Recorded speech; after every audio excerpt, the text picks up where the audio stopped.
नमो नमः। नमस्कार। संधि प्रकरण के आज के इस वीडियो में हम पढ़ने जा रहे हैं स्वर संधि भाग 2 गुण संधि। इसके पूर्व के वीडियोस में संधि की भूमिका और एक वीडियो में दीर्घ संधि पर विस्तृत विचार हम कर चुके हैं। आपने अगर वो वीडियोस नहीं देखे तो डिस्क्रिप्शन बॉक्स में जाकर संधि के उन दोनों वीडियोस को आप अवश्य देखें। पर गुण संधि शुरू करने से पहले हम थोड़ी सी पुनरावृत्ति करते हैं। हमने संधि की परिभाषा पढ़ी थी कि दो वर्णों के अत्यंत समीप आने पर उनमें जो विकार होता है या उनमें जो वर्ण परिवर्तन होता है उसे संधि कहते हैं। और संधि के मुख्यतया तीन भेद, स्वर संधि, व्यंजन संधि और विसर्ग संधि। और स्वर संधि का एक नाम अच संधि भी है और व्यंजन संधि का भी एक नाम हल संधि है।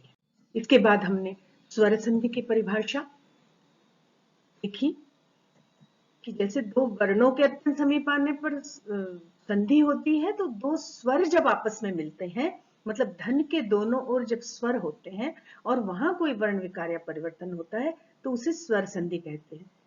जैसे हमने देखा कि गणधन ईशा गणेशा, और हमने स्वर संधि के भेद देखे, मुख्य भेद देखे कि मुख्य रूप से स्वर संधि के 5 भेद: दीर्घ संधि, गुण संधि, वृद्धि संधि, यण संधि और अयादि संधि। और प्रारंभिक स्तर पर इन दो संधियों में वृद्धि संधि और अयादि संधि के जो अपवाद के दो भेद हैं, पर रूप संधि और पूर्व रूप संधि, उनको भी हमें जानना है। इसलिए भेदों में ये इतने नाम हमने जाने। अब हम देखेंगे आज गुण संधि के विषय में। आज के इस वीडियो में हम जानेंगे गुण संधि की परिभाषा, गुण संधि का सूत्र, गुण किसे कहते हैं, गुण संधि करने के नियम, गुण संधि विच्छेद करने के नियम और गुण संधि को पहचानने की ट्रिक्स। अगर आप मेरे इस चैनल पर पहली बार आए हैं या कई बार आकर अभी तक आपने मेरे चैनल को सब्सक्राइब नहीं किया है तो सबसे पहले निवेदन है कि आप चैनल को सब्सक्राइब कर बेल आइकन को दबा दें। यदि आपको मेरे वीडियोस पसंद आ रहे हैं तो लाइक करना, शेयर करना न भूलें। और आपके बहुमूल्य कमेंट्स तो बहुत महत्वपूर्ण है, क्योंकि उन्हीं से अगले वीडियोस का परिमार्जन होगा और निश्चित रूप से नए वीडियोस बनाने की प्रेरणा भी मिलती रहेगी। तो आइए हम गुण संधि की परिभाषा देखते हैं। गुण संधि का सूत्र है आद गुण। पर सूत्र शैली में परिभाषा जानने के पूर्व हम प्राथमिक और माध्यमिक स्तर के छात्रों की पुस्तकों में, मतलब एनसीईआरटी और एससीईआरटी इत्यादि की पुस्तकों में जो गुण संधि की परिभाषा है उस पर चर्चा करेंगे। परिभाषा लिखी है कि यदि ह्रस्व या दीर्घ अ के बाद ह्रस्व या दीर्घ ई आए तो दोनों के स्थान पर ए एकादेश हो जाता है। इसी तरह यदि ह्रस्व या दीर्घ अ के बाद, मतलब आ के बाद उ आए तो दोनों के स्थान पर ओ, और अ या आ के बाद री या री आए, मतलब ह्रस्व या दीर्घ री आए तो दोनों के स्थान पर अर, और यदि ह्रस्व या दीर्घ अ के बाद री आए तो दोनों के स्थान पर अल एकादेश हो जाता है। क्योंकि री का दीर्घ रूप नहीं होता, इसलिए अंतिम जो पंक्ति है वो आ के बाद री आए तो दोनों के स्थान पर अल एकादेश हो जाता है। इसको हम इस तरह से समझ सकते हैं कि यदि आ के बाद, मतलब ह्रस्व या दीर्घ अ के बाद यदि क्रमशः ह्रस्व या दीर्घ ई, उ, री और ली, मतलब ये इक प्रत्याहार है, यदि प्रत्याहार जाने तो इक प्रत्याहार, तो यदि ई, उ, री और ली आए तो दोनों के स्थान पर क्रमशः ए, ओ, अर और अल हो जाता है। इन उदाहरणों से हम समझे कि देखिए, धन के पूर्व में यदि आ है, धन के पूर्व में यदि ह्रस्व या दीर्घ अ हो और धन के पश्चात यदि ह्रस्व या दीर्घ ई आए तो दोनों मिलाकर ए हो जाता है। इसी तरह धन के पूर्व में यदि आ है और धन के पूर्व में ह्रस्व या दीर्घ ऊ आ रहा है तो दोनों मिलाकर ओ हो जाता है। धन के पूर्व में यदि ह्रस्व या दीर्घ अ है और धन के पश्चात यदि ह्रस्व या दीर्घ री है तो दोनों मिलाकर अर हो जाता है, और धन के पूर्व में यदि आ है और पश्चात ली है तो दोनों के स्थान पर अल हो जाता है। तो यहाँ पर एक चीज तो बिल्कुल अच्छे से समझने की है कि यहाँ धन के पूर्व में हर जगह आ ही है। मतलब गुण संधि की एक ये पहचान हो गई कि धन के पूर्व में ह्रस्व या दीर्घ अ ही रहेगा गुण संधि, और पश्चात ई, उ, री और ली में से कोई सा भी वर्ण हो सकता है, और उन दोनों को मिलाकर दोनों वर्णों के स्थान पर एक एकादेश होगा जो ए, ओ, अर और अल के रूप में होगा। मतलब अधन ई बराबर ए, अधन उ बराबर ओ, अधन री बराबर अर और अधन ली बराबर अल हो जाएगा। अब इसी बात को हम सूत्र शैली में समझेंगे। गुण संधि का सूत्र है आद गुणा। यदि हम इसका संधि विच्छेद करते हैं तो आत गुणा। आत का मतलब है अ और आ दोनों के पश्चात, पंचमी लगी है यहाँ।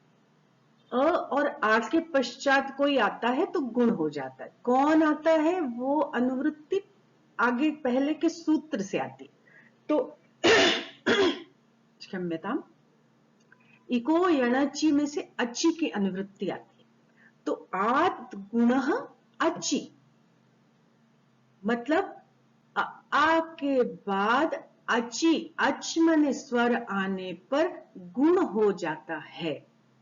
अब वो स्वर कौन से हैं? वो वस्तुतः इक मने ई उ री ली ही स्वर है, क्योंकि हमें थोड़ा सा विचार करना पड़ेगा कि अ के बाद अगर अ आता है तब तो सवर्ण दीर्घ संधि बन जाती है, तो अ के बाद अ आने पर गुण संधि नहीं होगी। इसी तरह वृद्धि के सूत्र में एच आने पर माने आ के बाद ए आई ओ औ आने पर वृद्धि संधि हो जाती है। तो अब बचा केवल इक, आ के पश्चात आने वाले अ से लेकर औ तक के स्वरों में एक में तो बन गई सवर्ण दीर्घ संधि और एक में बन गई वृद्धि संधि। तो अब चार ही स्वर बचे, ई, उ, री और ली, और वैसे भी इन चार स्वरों को ही गुण होता है। तो इसलिए हम यहाँ पर अच से अर्थ लेंगे इक, मतलब आ के बाद ह्रस्व या दीर्घ अ के बाद यदि अच आए, मतलब इक आए, ई उ री आए, इनके परे रहने पर गुण हो जाता है। अब जब हमने पढ़ा कि गुण हो जाता है तो फिर हमें ये मालूम होना चाहिए कि गुण किसे कहते हैं, गुण किसे कहते हैं। तो गुण की हम परिभाषा देखेंगे। गुण कहते हैं, गुण की परिभाषा है अदेंग गुणः। ये संज्ञा सूत्र में आप लोगों ने पढ़ा होगा, जो हायर क्लास के बच्चे हैं, छोटे बच्चों को इतना डीप में जाने की आवश्यकता नहीं है। अदेंग गुणः, इसको यदि हम तोड़ें तो अत और एंग इनकी गुण संज्ञा होती है। अत और एंग की गुण संज्ञा होती है। अत का मतलब है ह्रस्व अ, और एंग प्रत्याहार जो है, एंग प्रत्याहार का मतलब है ए ओ। एक ही प्रत्याहार है ए ओंग, आयुन रिलित ए ओंग, तो ए ओंग से बना एंग प्रत्याहार। तो एंग प्रत्याहार का मतलब हुआ ए और ओ।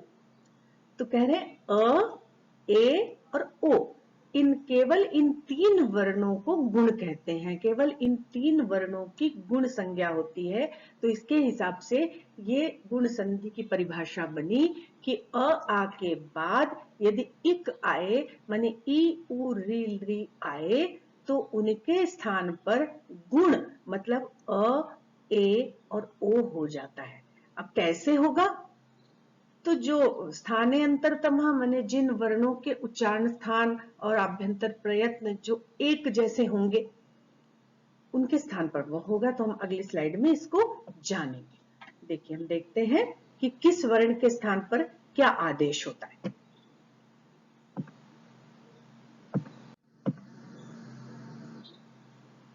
तो देखिए आ के बाद ई आए तो हमने पढ़ा कि ए होता है, तो इसकी वैज्ञानिकता को हम समझें कि जो आ है उनका उच्चारण स्थान है कंठ, और जो ई है उसका उच्चारण स्थान है तालु। तो जब कंठ और तालु के वर्ण आपस में मिलेंगे तो हम देखेंगे कि इन ए, ओ और अ में से कंठ तालु वाला वर्ण ए है, तो अ और ई मिलके कंठ तालु वाला वर्ण ए बनेगा। इसी तरह अ का उच्चारण स्थान है कंठ और उ का उच्चारण स्थान है ओष्ठ और ओ का उच्चारण स्थान है कंठोष्ठ, तो अ और उ मिलके निश्चित रूप से ओ ही बनेंगे। तो कंठोष्ठ वर्ण बनेगा, अ धन उ बराबर ओ बनेगा।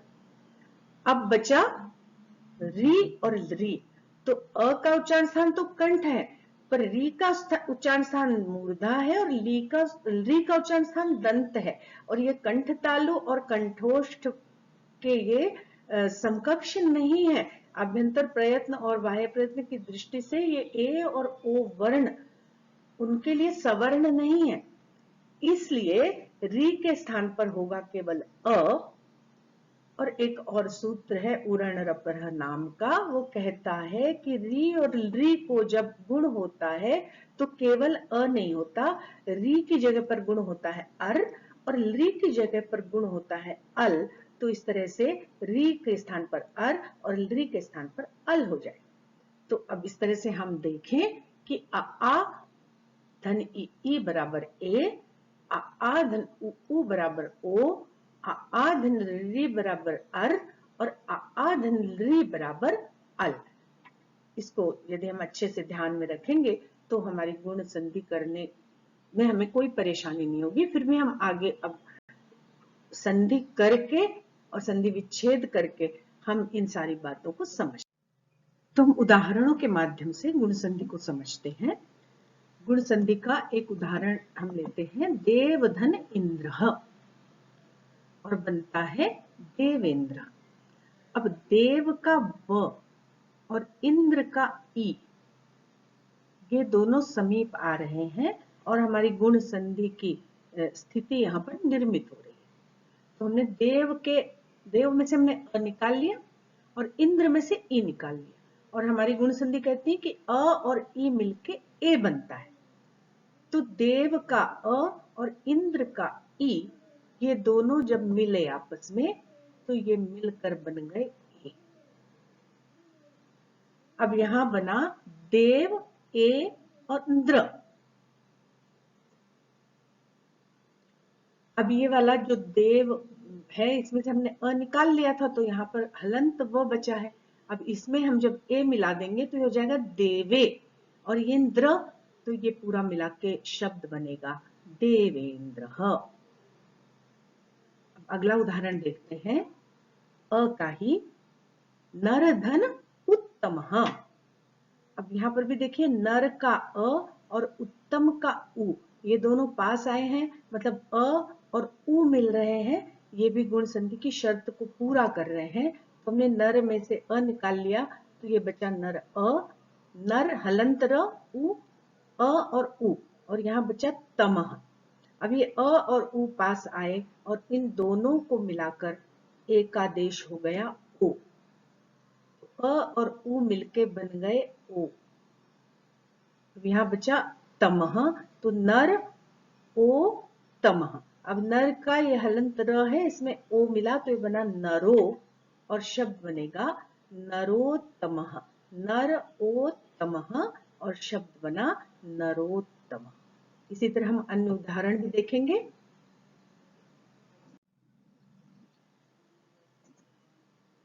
ये देखिए, महाधन ऋषि, हमने अ का उदाहरण देख लिया, अ के बाद ई का उदाहरण देख लिया, अ के बाद उ का उदाहरण देख लिया। अब हम अगला उदाहरण देख रहे हैं री का। महाधन ऋषि ही, महाधन ऋषि ही, देखिए यहाँ पर भी गुण संधि का प्रसंग बन रहा है, क्योंकि महा का आ और ऋषि का री, ये दोनों समीप आ रहे हैं। हमने महा में से आ निकाल लिया तो मह आ और ऋषि। अब ये आ और री, ये दोनों मिलकर बन गए अर, अर बन गए। और यहां बचा मह, अर और शी। तो मह के ह में अ जुड़ा तो बना मह, और ये जो र है ये ऊपर चला गया शी के, और शब्द बना महर्षि। समझ में आ रहा है? चलिए अब अगला लृ का उदाहरण देखते हैं। हालांकि लृ के उदाहरण बहुत कम मिलते हैं। यही तव धन लृकार, तवलकार, मम धन लृकार, ममलकार, इसके अलावा ज्यादा शब्द लृ के मिलते नहीं। पर नियम है तो हमें देखना पड़ेगा कि देखिए तव और लृकार मतलब अ के बाद लृ आ रहा है, तो हम इसमें से व में से अ अगर हम निकाल लेते हैं तो स्थिति बनेगी तव, अ, लृ और कार। अब ये अ और लृ मिले तो ये दोनों मिलकर के ये बन जाएंगे अल। ये दोनों मिलकर बने अल। अब यहां बचा आधा व मतलब शुद्ध व्यंजन, तो स्थिति बनेगी तव, व में अ जुड़ा तो ये पूरा व बना, और ये आधा ल हम इस तरह से लिखते हैं, और ये बचा कार, और ये शब्द बना तवलकार। तव धन लृकार तवलकार। लृकार मतलब लृ के समान आकार, और ये जो नाम है लृकार लाकृति, ये श्री कृष्ण का नाम है। और क्यों नाम पड़ा है वो बड़ा इंटरेस्टिंग है, तो मैं सोची आपको बता ही दूं कि देखिए ये जो लृ अक्षर होता है ऐसा, ऐसा और ऐसा, और यहाँ पर देखिए तीन यहाँ पर फोल्ड है, तीन जगह से ये लृ अक्षर मुड़ा है, एक तो यहां से, एक यहां से और एक यहां से। और आपने अगर श्री कृष्ण जी की बांसुरी बजाती हुई मुद्रा देखी होगी या उनका कोई चित्र देखा होगा, तो हम देखेंगे कि उनका सिर टेढ़ा होता है, मतलब गर्दन टेढ़ी होती है, फिर मुरली बजाते हुए खड़े होते हैं तो उनकी कमर टेढ़ी होती है, और वो खड़े होते हैं तो उनका एक पैर भी टेढ़ा होता है। वो मतलब पैर को एक पैर पे दूसरा पैर चढ़ा के खड़े होते हैं, तो एक एक फोल्ड, दूसरा फोल्ड और तीसरा फोल्ड जैसा लृ में है, जैसा लृ अक्षर तीन जगह से मुड़ा हुआ है, वैसे ही भगवान श्री कृष्ण की बांसुरी बजाती हुई जो मुद्रा है वो भी तीन जगह से मुड़ी हुई है। चलिए तो अब हम आगे और उदाहरण देखते हैं।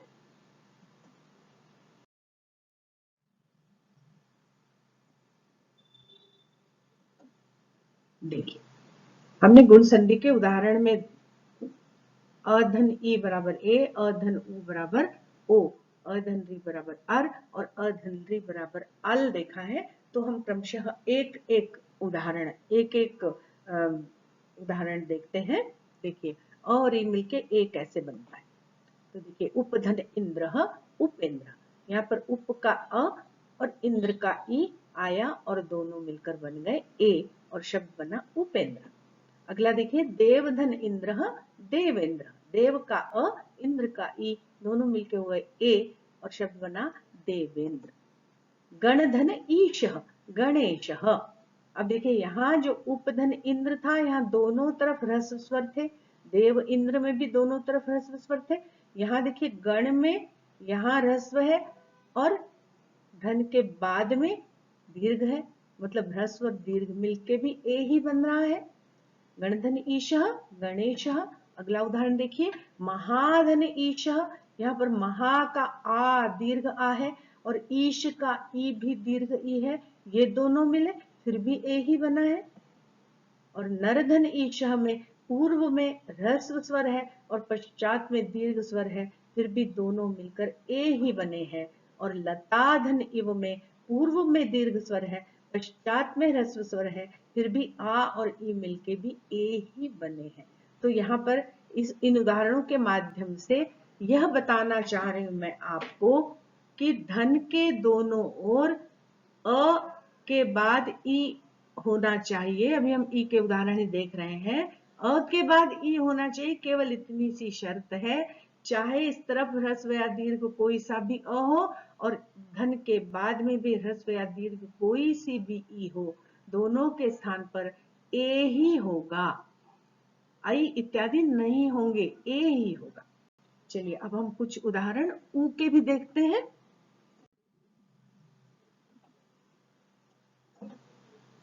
देखिए आ धन उ बराबर ओ, मतलब ह्रस्व या दीर्घ आ धन ह्रस्व या दीर्घ उ बराबर ओ। पहला उदाहरण देखिए, भाग्य धन उदय, भाग्य का अ उदय का उ दोनों मिलकर हो गए ओ और शब्द बना भाग्योदय। नर का अ और उत्तम का उ, नर धन उत्तम दोनों मिलकर बन गए ओ और शब्द बना नरोत्तम। अब देखिए यहाँ पर, यहाँ संधि की पहचान करते समय भी आपको ध्यान में रखना चाहिए कि यदि ह्रस्व या दीर्घ अ उ मिलकर के ओ बन रहा है, तो संधि पहचानने के लिए ये ओ अक्षर हमारी संधि की पहचान हो गई। या अ और ई मिल के ए बन रहा है, तो ए अक्षर भी गुण संधि की पहचान हो गई। नर धन उत्तम नरोत्तम। इसी तरह हित धन उपदेश हितोपदेश, ये दोनों अ और उ मिलके ओ हो गए। ये यहाँ पर सारे ह्रस्व स्वर थे। यहाँ देखिए दीर्घ आया, महाधन उत्सव, दीर्घ आ के साथ भी उ जुड़ा तब भी ओ ही हुआ। और यहाँ पर भी दीर्घ आ के साथ उ की संधि हो रही है, गंगाधन उदकम और शब्द बन रहा है गंगोदकम। यह यथाधन उचितम और शब्द बनेगा, संधि होकर के शब्द बनेगा यथोचितम। अब हम अगले उदाहरण देखते हैं री और लृ के। ये देखिए आधन री, माने अ आ के बाद यदि ह्रस्व या री आती है तो दोनों मिलकर अर हो जाते हैं। तो देखिए देवधन ऋषि, तो अ के बाद री आई तो अर हो गया, तो देव री हो गया देवर और देवर्षि। महाधन ऋषि महर्षि, यहां पर देखिए यहाँ ह्रस्व अ था, यहाँ दीर्घ आ है, फिर भी अर ही बना है। ग्रीष्मधन ऋतु ग्रीष्म ऋतु और वर्षाधन ऋतु वर्ष ऋतु। अब यहाँ पर देखिए दो रेफ दिख रहे हैं आपको ऊपर, तो यहाँ कंफ्यूज नहीं होना है। ये जो पहला वाला रेफ है तो वर्षा का ही है, और ये जो दूसरा रेफ है वो ऋतु के रू में, मतलब अ और री मिलके जो अर बना है उसका रेफ है। तो वर्ष ऋतु, यहाँ पर देखिए ग्रीष्म में यहाँ पर रेफ नहीं था तो एक ही रेफ है, पर वर्ष ऋतु में ये जो पहला वाला रेफ है ये वर्षा का है, और ये जो दूसरा वाला रेफ है वो ऋतु के री अ और री के स्थान पर हुआ अर है, स्थान पर हुआ अर है जो ऊपर रेफ चला गया। अब हम लृ का उदाहरण देखें। मैंने आपको पहले भी बताया कि लृ के उदाहरण बहुत कम मिलते हैं। तो अ के बाद लृ आया तो अल, तो तव धन लृकारः और शब्द बनता है तवलकारः। तो गुण संधि को पहचानने के लिए हमको 4 अक्षरों पर ध्यान देना है, ए, ओ, अर और अल। अगर आपको ये 4 अक्षर कहीं दिखते हैं संधि किए हुए शब्द में और वहीं पर संधि टूट रही है तो वह गुण संधि होगी।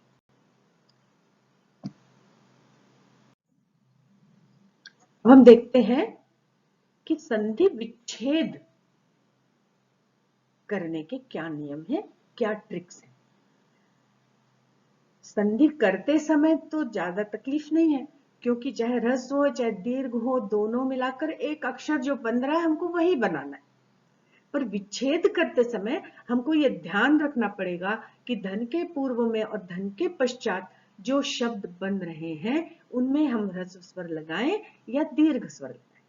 तो संधि का एक नियम यह भी है कि संधि विच्छेद करने के बाद दोनों तरफ जो शब्द आए वो सार्थक होने चाहिए।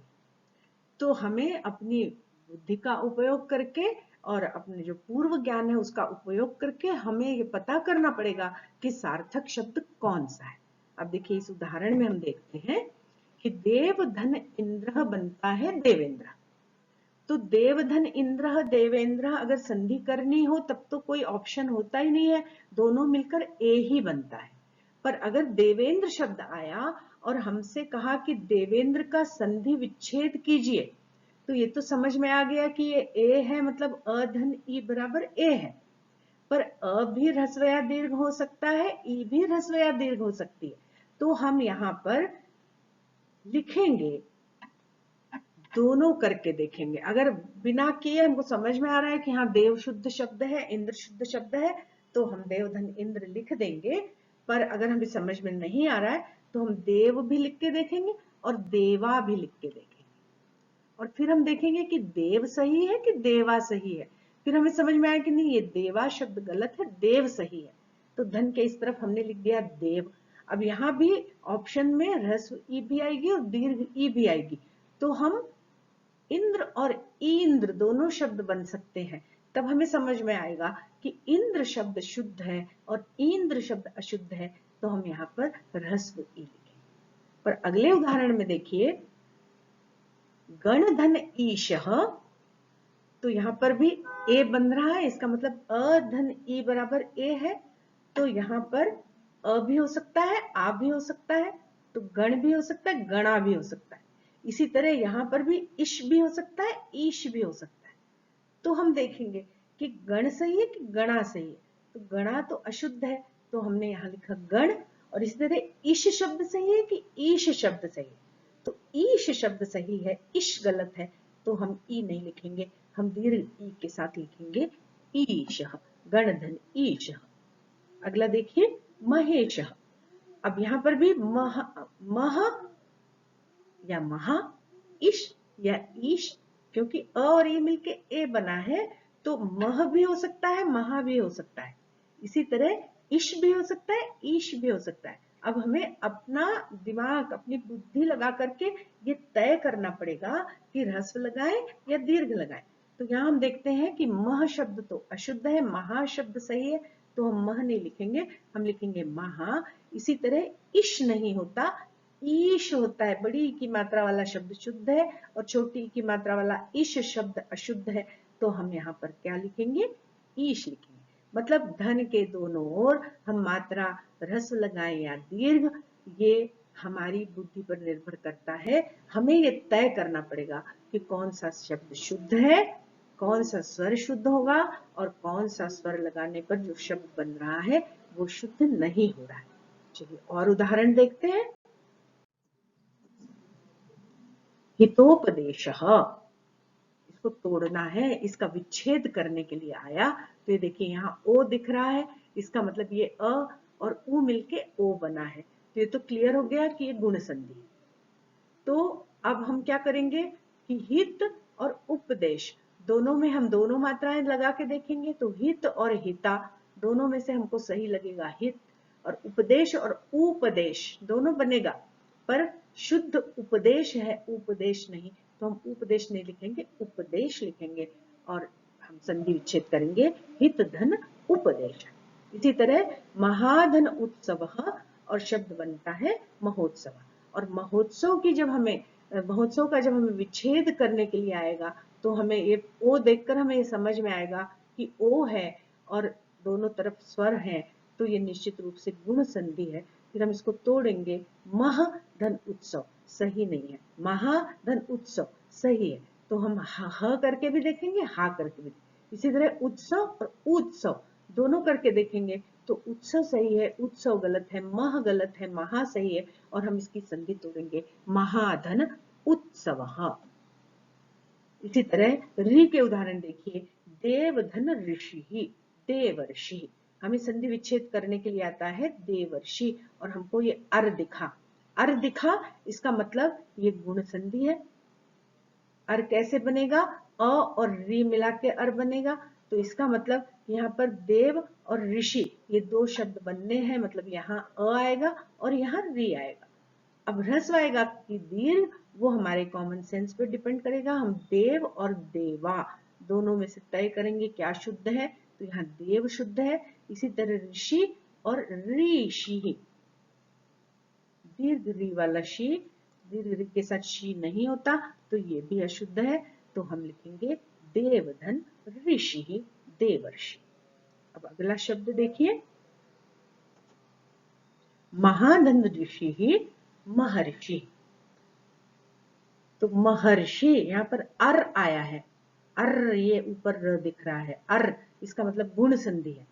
तो मह और ऋषि, अर, तो अर का मतलब है रि, अ और रि, तो यहाँ पर मह और यहाँ पर वही दीर्घ रि, तो दीर्घ रि भी नहीं होगी और मह भी नहीं होगा।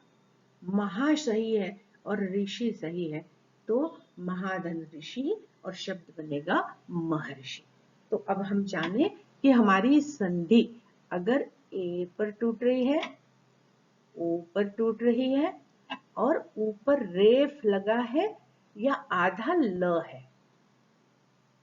तो ये ल के उदाहरण तो बहुत कम मिलते हैं, ये तवलकार और ममलकार ही मिलते हैं। हमको फोकस करना है इन तीन अक्षरों पर, ए, ओ और अर।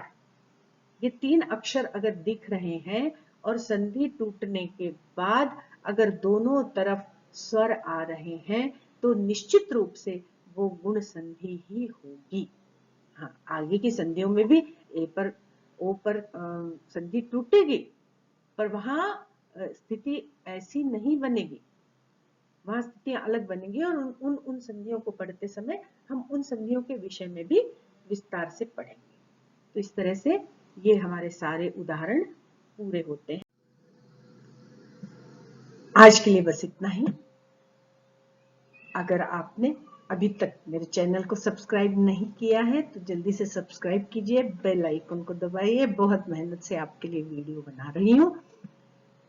मेरे वीडियो अगर पसंद आ रहे हैं तो उसे लाइक करना, शेयर करना और अच्छे अच्छे कमेंट्स देना न भूलें। धन्यवाद। नमो नमः। फिर मिलते हैं अगले वृद्धि संधि के वीडियो के साथ। पुनर्मिलामः।